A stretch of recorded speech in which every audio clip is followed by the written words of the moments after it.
네, 반갑습니다. 평경장입니다. 요즘 시장의 트렌드가 바뀌고 있다는 것이 체감이 됩니다.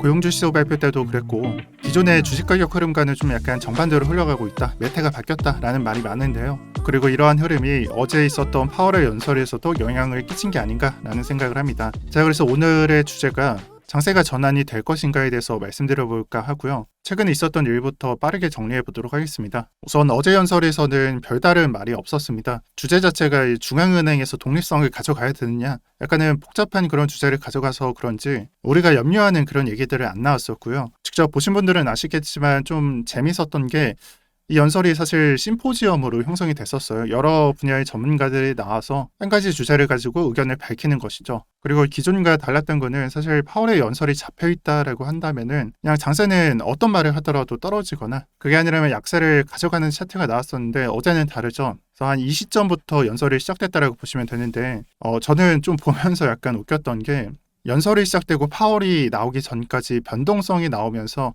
이 정도는 예상되는 장이었어요. 그리고 파월의 연설 직전까지 올라갔다가 파월이 등장할 순서 한 10분, 20분 전에 떨어지고 그 다음에 지금의 가격까지 올라가게 되었는데 이 과정이 참 웃겼어요. 이게 방금 심포지엄이라고 했는데 파월만 답변을 하는 게 아니라 여러 명이 답변을 하거든요. 근데 파월이 입만 열면은 순식간에 떨어지고 근데 아무 말 안 하면 그냥 올라가기만 하고 그리고 올라갔을 때 아무 말 없다가 갑자기 등장해서 말을 할 때 떨어지고 이 과정이 어제까지의 장이었습니다. 실제 내용은 별다른 내용이 없었고요. 이런 것들이 대중들이 파월을 얼마나 싫어하는지가 나타나 있다라고 생각하고요. 지금 현재는 가격이 소폭 상승한 상태에 있습니다. 별다른 일이 없었기 때문에 앞으로 중요하게 된 것은 내일자 오후 10시 반에 예정이 되어 있는 CPI 발표가 되겠습니다. 그래서 근원 쪽은 소폭 상승하거나 소폭 감소한다 라는 것이 컨센서스고, 근원을 제외한 CPI에서는 YoY 값이 0.6% 감소해서 7%에서 6%를 본다라는 것이 핵심입니다. 제가 이 영상을 초반에 시작할 때 요즘 매태가 변하고 있다고 말씀을 드렸잖아요. 우리가 지난 1년 동안은 이 CPI 발표말에 맞춰서 가격이 내려가고 올라가고를 조금이나마 예측할 수 있었어요. 어차피 결과값이 안 좋고 이 값에 대해서 너무 높다라고 평가를 할 거니까 이전에는 내려가고 그 이후에는 조금 올라가고 이런 장대를 예측할 수 있었습니다. 하지만 요즘은 변화가 되었다라고 했죠. 그래서 아마 제가 예측을 했을 때는 내일자의 CPI 발표값이 컨센서스랑 별반 차이가 없을 겁니다. 그렇게 흘러갔을 때 원래였으면은 장은 소폭 상승한 상태에서 머물렀었는데 이번에 컨센서스 값을 좀 약간 하회하거나 약간 비슷한 수준에 머무른다면은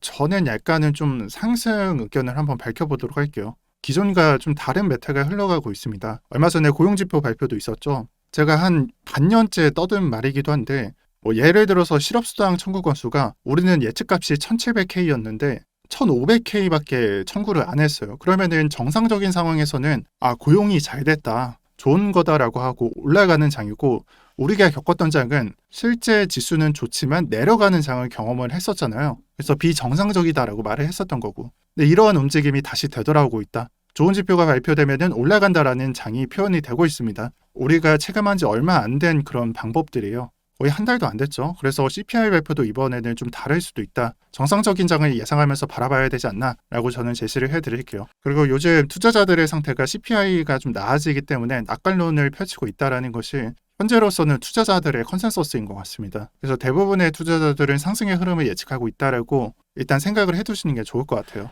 장기적으로는 금리가 높아지는 것이나 고금리 상태에서 머무르게 되는 것, 또 1년 내에 금리를 낮출 수 없다라는 것들이 좀 리스크가 존재하지만 단기적으로는 투자자들이 상승을 보고 있다라고 정리를 해두겠습니다. 그리고 한 중기 정도 장을 예측을 해볼게요. 이번에 파월의 발표 이후에 솔직히 말씀드려서 조금 조정할 것으로 예상을 했었어요. 왜냐면은 제가 봤을 때 스토캐스틱 상태가 약간은 과매수 구간에 있어서 주말까지는 좀 조정으로 봐야 되지 않나라고 생각을 했지만 여기서 한 번 더 올려쳤습니다. 그래서 이제는 완벽한 과매수 구간이라고 볼 수가 있는 거고, 지금 차트가 나스닥 차트에 해당하는데 비트코인의 차트는 이보다 더 과매수 상태에 있습니다. 그러면은 지금의 상태에서 롱을 건다기보다 저는 포지션상 단기 조정을 봐야 되지 않나라고 생각을 하고요. 이거는 나스닥보다 비트코인에서 좀 더 크게 관찰이 됩니다. 그래서 과매수 구간 맞고 내려가는 구간을 예상하고 있고, 여기서 조정 구간이 출현해 준다면 한 3일에서 4일 정도 예상하고 있습니다. 그리고 제가 만약에 틀렸을 때는 이 차트가 강세 영역으로 가는 차트가 될 것입니다.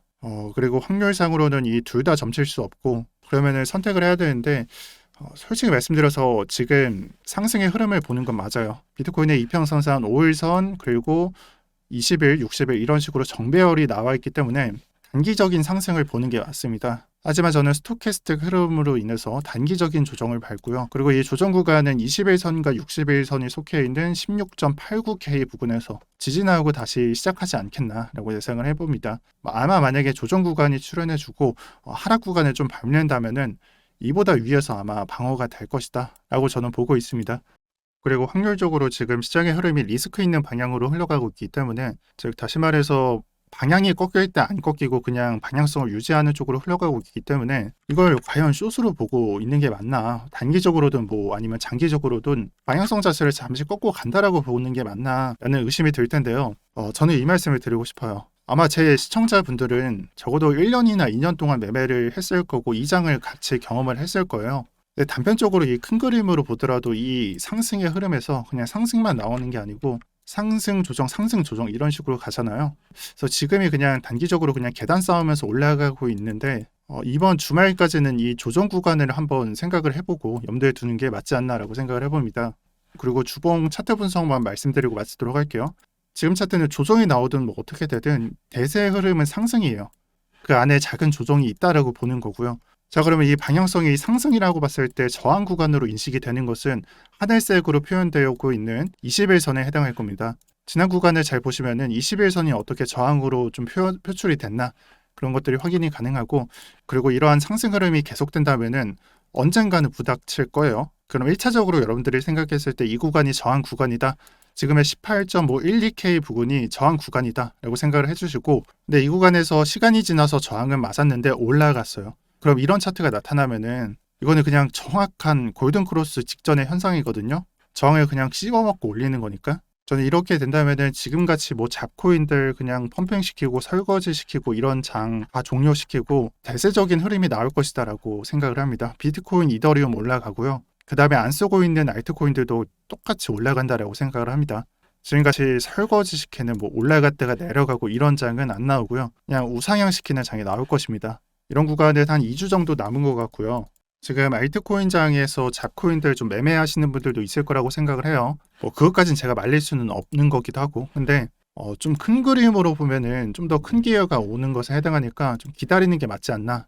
또는 잡코인 말고 조금은 좀 시총 큰 것들 좀 모으고 있는 게 전략적으로 좀 낫지 않나라고 생각을 해봅니다. 그래서 저의 경우에는 뭐 스트라이크, 어거, 뭐 메인프레임 같은 거 전혀 매매하지 않고 있고 거의 쳐다보지도 않고 있다라고 보는 게 맞는 것 같아요. 그리고 이 코인이 뭐 100% 쏘고 50% 쏘고 그런 일이 있더라도 아마 참여는 잘 안 할 것 같고요. 네, 그래서 현재 장을 어떻게 보고 있는지 이번 1월 달에 전반적인 내용을 설명해 드린 것 같습니다. 이렇게 오늘 영상 마치도록 할 거고요. 제가 예고해 드렸듯이 이게 인원 제한이 있기 때문에 어제 좀 링크가 빨리 닫혔습니다. 따라서 어제 못 들어오신 분들은 오늘 새로 달아 드릴 테니까 들어오고 싶으시면 그냥 빨리 입장하시는 게 낫고요. 이전처럼 별다른 제한이 없이 그냥 링크 누르시면 입장이 가능할 겁니다. 네, 영상 시청 감사드립니다. 오늘도 평경장이었습니다.